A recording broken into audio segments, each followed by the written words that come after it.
En my tema vir my boodskap, gebed en dade, gaan hand aan hand. Want jy sien, ons kom baie keer en ons bid, maar ons dade getuig nie van die God wie ons aanbid nie. Ons dade getuig nie van die God wie ek en jy aanbid nie. Ons kom hier en ons bid, maar ons dade getuig nie van wie ons God is nie. Dis tyd dat ons weer biddende kinders soos die Nehemia aan die volk word, dat ons dade begin getuig oor die grootheid van ons God.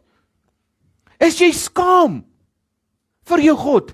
Nee, ons moet 'n Nehemia word wat opgestaan het en gesê het, ek ken my God, ek weet wie my God is, hy is die Almagtige, ek gaan nie staan vir daardie muur wat geval het nie. En sy gebed het oorgegaan in dade. En wie van my kan vir my sê, in hoeveel dae was die muur herbou?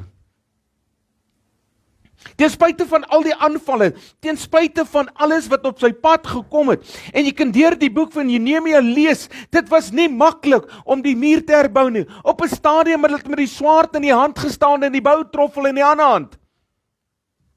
Dis so groot die aanval was. En baie keer kom ek en jy in hierdie situasie waar ons voel ons kan nie, maar dan moet jy op die tweesnydende swaard waar die woord van God te staan, en jy dade moet die bouer wees. Moet die bouer van jou geloof wees. Dis tyd dat kinders weer biddende mense word, maar in geloof die muur van God se grootheid bou. Maar aan die ander woord, jy moet 'n dader word van God. Jy moet 'n dader word van die woord.